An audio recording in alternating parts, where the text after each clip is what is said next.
దేశంలో వివిధ రంగాలకు బొగ్గు అత్యంత కీలకమైన ఇంధనమన్నారు కేంద్ర మంత్రి కిషన్ రెడ్డి. బొగ్గు రంగంలో ప్రైవేట్ రంగం భాగస్వామ్యంతో మరింత పోటీ పెరిగిందన్నారు. ఇప్పటివరకు 10 విడతల పాటు 184 బ్లాక్స్ వేలం జరిగిందన్నారు కిషన్ రెడ్డి. ఇక రాష్ట్రంలో రిజర్వేషన్ల పేరుతో కాంగ్రెస్ ప్రజలను మోసం చేస్తుందని ఆరోపించారు బీజేపీ నేతలు. రాష్ట్రంలో గ్రాడ్యుయేట్ ఎమ్మెల్సీ ఎన్నికలకు నామినేషన్ దాఖలు చేశారు అభ్యర్థులు.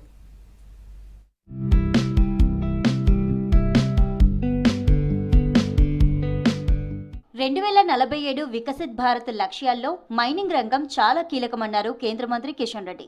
భారతదేశంలో బొగ్గు ద్వారానే 74% విద్యుత్ ఉత్పత్తి జరుగుతోందని తెలిపారు. ప్రపంచ బొగ్గు ఉత్పత్తిలో భారత్ 2వ స్థానంలో ఉందని చెప్పారు.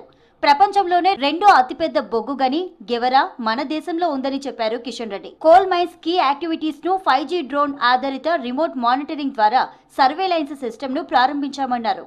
ప్రధానమంత్రి గారు రెగ్యులర్గా డైలీ వైజ్ మానిటరింగ్ చేస్తారు. ఉదయం సాయంకాలం ఈరోజు కోల్ ఎంత ఉత్పత్తి అయింది, ఎంత సప్లై అయింది, ఎంత పవర్ జనరేషన్ అయింది అనే విషయాన్ని మేము ప్రతిరోజు ప్రధానమంత్రి గారికి ఉదయం సాయంకాలం తెలియజేయాల్సి ఉంటుంది.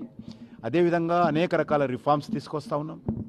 కోల్ డీకోల్డ్ అయినటువంటి మైనింగ్స్ను మరి మైన్ క్లోజర్ యాక్టివిటీ ద్వారా గ్రీనరీ డెవలప్మెంట్ చేయడము, మళ్ళీ దాన్ని పునరుపయోగించుకోవడం కోసం భూములను ప్రయత్నం చేస్తూ ఉన్నాం. అదేవిధంగా ఈరోజు కోల్ మినిస్ట్రీ ద్వారా మరి ఈరోజు అనేక రకాల గ్రీన్ ఎనర్జీ డెవలప్మెంట్ కోసం కూడా మా యొక్క పబ్లిక్ సెక్టర్ కంపెనీస్ ప్రయత్నం చేస్తూ ఉన్నాయి. కోల్ ఇండియా కంపెనీ కానీ, నైవేలి కంపెనీ కానీ. 2029 వరకు 500కు పైగా సాంప్రదాయ జల వనరులను పునరుజ్జీవింపచేసే లక్ష్యంతో పనిచేస్తున్నామన్నారు కేంద్ర మంత్రి కిషన్ రెడ్డి. 2024 జనవరి నుంచి నవంబర్ వరకు 2372 హెక్టార్లలో 54 లక్షలకు పైగా మొక్కలు నాటామని చెప్పారు. ఏక్ పేడ్ మాకే నామ్లో భాగంగా 2024 జూలై 25న ఒక్కరోజే 11 కోల్ మైనింగ్ యాక్టివిటీ ఉన్న రాష్ట్రాల్లో 10 లక్షల మొక్కలు నాటామన్నారు కిషన్ రెడ్డి. మేము ఈరోజు గ్రీన్ ఎనర్జీ డెవలప్మెంట్ కోసం ప్రయత్నం చేస్తున్నాం.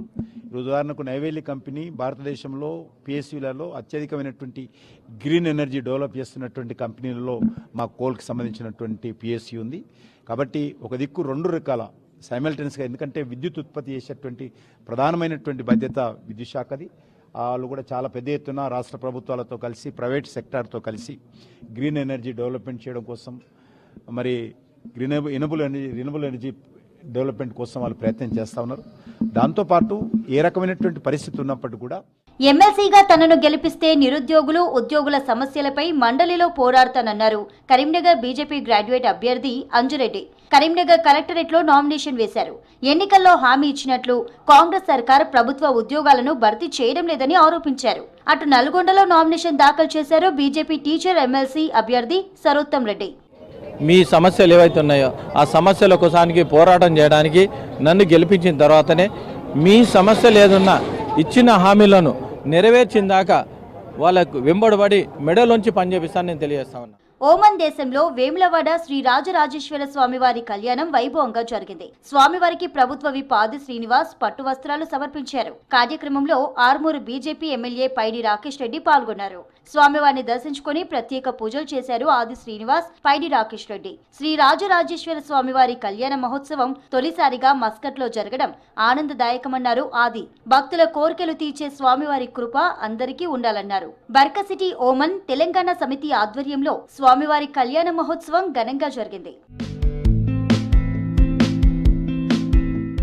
హైదరాబాద్ బీజేపీ స్టేట్ ఆఫీస్లో జీహెచ్ఎంసీ ఫ్లోర్ కమిటీ సమావేశం జరిగింది. మాజీ ఎమ్మెల్యే చింతల రామచంద్రారెడ్డి ఆధ్వర్యంలో మీటింగ్ నిర్వహించారు. జీహెచ్ఎంసీ స్టాండింగ్ కమిటీ ఎన్నికల్లో అనుసరించాల్సిన వ్యూహంపై కార్పొరేటర్లకు దిశానిర్దేశం చేశారు. 25న స్టాండింగ్ కమిటీ ఎన్నికలు జరగనుండగా అదే రోజు ఫలితాలు రానున్నాయి.